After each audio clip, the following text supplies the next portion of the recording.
কিশোরগঞ্জ গ্রামে এক ছেলে থাকতো। তার নাম কানাই। কানাই তার কাকা কাকির সাথেই থাকতো। কানাইয়ের বাবা মা কেউ নেই, তাই ছোট থেকে সে তার কাকা কাকির কাছে বড় হয়েছে। কানাইয়ের কাকি ছিল হিংসুটে স্বভাবের। সে কানাইকে দিয়ে বাসার কাজ করে নিত। একদিন, কানাই, কানাই, কোথায় রে তুই? কাকিমা, তুমি আমাকে ডাকছো? হ্যাঁ হ্যাঁ, ডাকছি। কোথায় কোথায় থাকিস? হ্যাঁ, তোর খোঁজই পাওয়া যায় না। যা, বাজারের ব্যাগটা নিয়ে বাজারে যা। তাড়াতাড়ি বাজার করে নিয়ে আয়। আচ্ছা কাকিমা, ঠিক আছে, আমি এক্ষুনি যাব আর আসবো।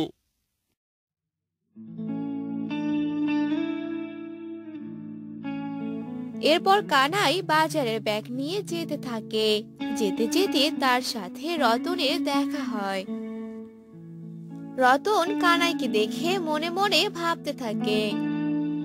এই তো কানাই যাচ্ছে, এই বোকা ছেলেটা দ্বারাই কাজ করে নি, আমারও বেশ উপকার হয়ে যাবে।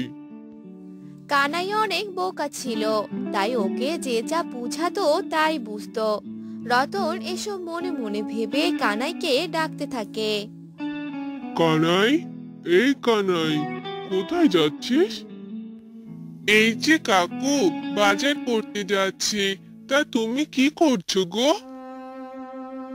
আর বলিস না, এই চালের বস্তা তুলতে আমার কোমর যাচ্ছে রে, একটু সাহায্য কর না রে।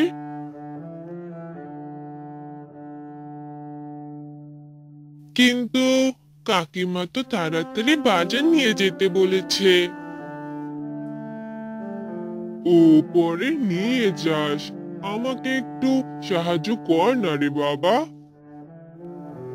আচ্ছা কাকু।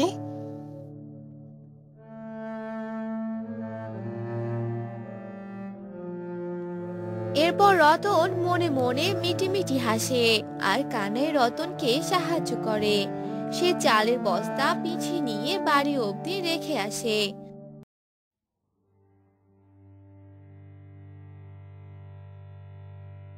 তারপর কানাই বাজার করে।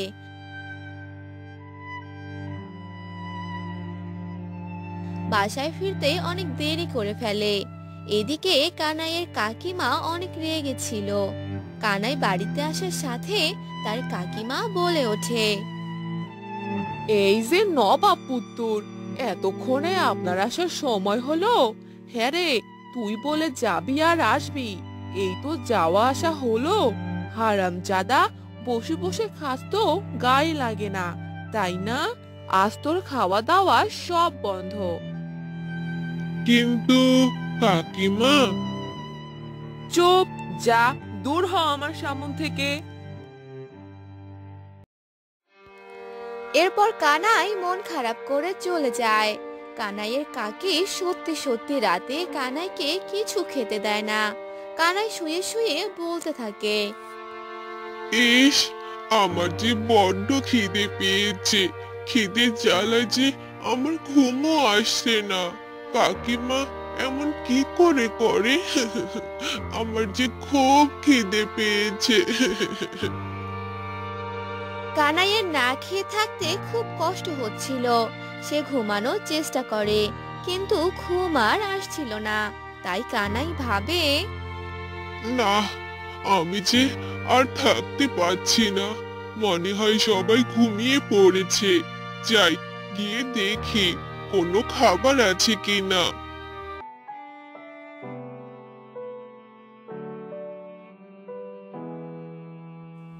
এরপর কানাই চুপি চুপি রান্নাঘরে আসে আর সে একটু পান্তা ভাত দেখতে পায়। এত খিদে পেয়েছিল যে সে হাপুস হুপুস করে খেতে গিয়ে প্লেটটা তার হাত থেকে পড়ে যায়।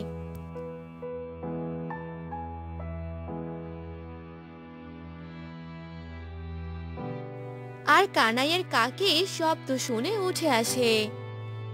হায় হায় রে, এ কোন চোরকে আমি বাসায় রেখেছি, এ যে আমার খাবার চুরি করে খাচ্ছে।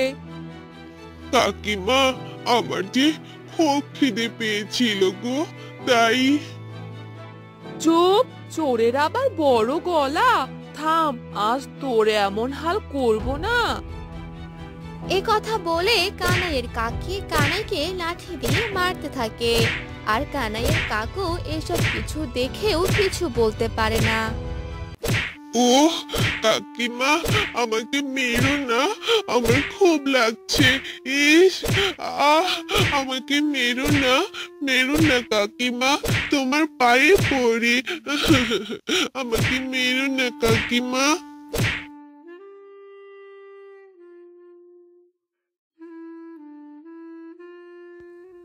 কানাইয়ের কাকি কানাইকে মেরে চলে যায় আর কানাই কান্না করতে করতে ঘরে যায়।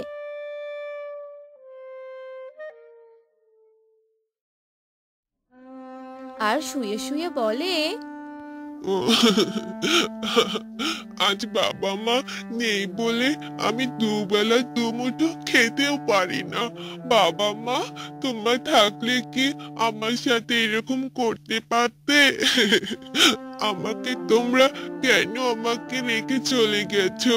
আমার যে অনেক কষ্ট হয় মা। কানাই কান্না করতে করতে ঘুমিয়ে পড়ে। পরের দিন সকালবেলা কানাইয়ের কাকি কানাইকে ডাকতে থাকে। কানাই, কানাই, এই নবাবজাদা, তোর এখনো ঘুম হয় না? কি রে, কোথায় তুই?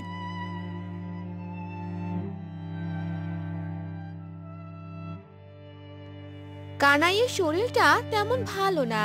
সে আস্তে আস্তে উঠে বাইরে গিয়ে বলে, কাকিমা, আমাকে ডাকছো? হ্যাঁ, তোকে ডাকছি। বলি কি, তোর ঘুম হয় না? যা, কাঠগুলো কেটে দে, রান্না করব।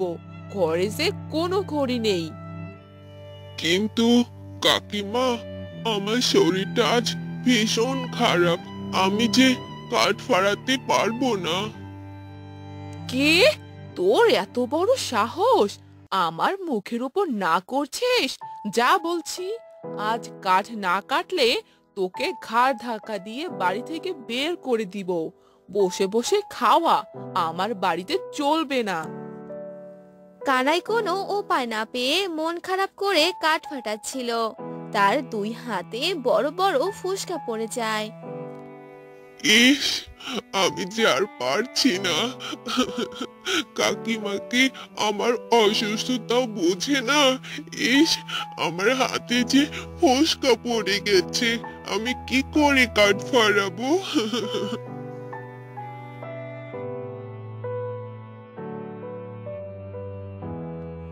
কানাই এসব বলে যখন কান্না করছিল তখন সেখানে তার কাকিমা আসে আর বলে, কিরে বজ্জাত ছেলে, কাজ করা বাদ দিয়ে ন্যাকা কান্না করছিস? কাকিমা, আমার যে খুব কষ্ট হচ্ছে গো, আমি আর কাজ করতে পারছি না। কে, কাজ করতে পারছিস না? ঢং করার জায়গা পাস না। কাজ করতে পারবি না, আমার বাড়ি থেকে বের হয়ে যা বলছি। বের হ। কাকিমা, দয়া করে আমাকে বের করে দিবি না? আমি কোথায় যাব? আমার যে যাওয়ার কোনো জায়গা নেই। কাকিমা, তুমি এরকম করো না। যাওয়ার জায়গা নেই, আমি কি করব? হ্যাঁ, তুই এখনই দূর হ আমার বাড়ি থেকে, যা বলছি।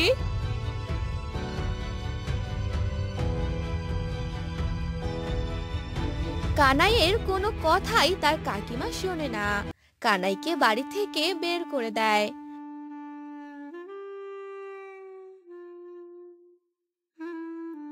কানাই কান্না করতে করতে এক বড় গাছের নিচে যায়।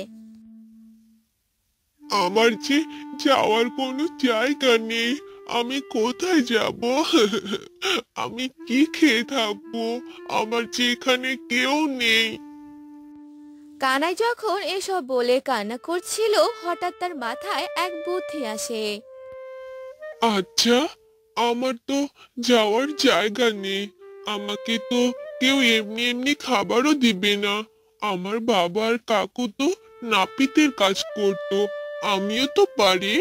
আমি বরং এই গাছের নিচে সবার চুল কেটে দিব, তাহলে যা টাকা পাবো তা দিয়ে আমার দিন চলে যাবে। আমি বরং এক কাজ করি, কারো বাসায় কাজ করে কিছু টাকা জোগাড় করি। এরপর কানাই গ্রামে অন্যের বাসায় কাজ করে, কিছু টাকা জোগাড় করে আর তা দিয়ে কেচি আর যা যা লাগবে কিনে নেয়। এই চুল কেটে নিবে চুল? আমি অনেক ভালো চুল কাটতে পারি। একবার কাটলে আবার পরে কাটতে আসতে চাইবে গো। কে চুল কাটবে? আসুন আসুন, চুল কেটে নিন। কানাই অন্য গ্রামে সেই গাছের নিচে নাপিতের কাজ করত। গ্রামের সবাই তার কাছে চুল কেটে নিত। আস্তে আস্তে তার চুল কাটা জনপ্রিয় হয়ে ওঠে, সবাই তার দোকানে ভিড় জমাতো। কানাই নাপিতের কাজ করে বাড়ি বানায় আর সেখানেই থাকতে শুরু করে। আজ আমি কাজ করে নিচে একটা বাড়ি বানালাম। কারো উপর ভরসা করার চেয়ে নিজে কর্ম করে চলা অনেক ভালো। এখন আমায় আর না খেয়ে থাকতেও হয় না। কানাই তার বুদ্ধিকে কাজে লাগিয়ে নিজে একটা ভালো পর্যায়ে গেছে। তাই আমাদের প্রত্যেকের উচিত নিজের বুদ্ধিকে কাজে লাগিয়ে ভালো কিছু করা। কোনো কাজেই ছোট না। নিজের চিন্তা ভাবনাকে সৎ পথে আনলেই জীবন সুন্দর।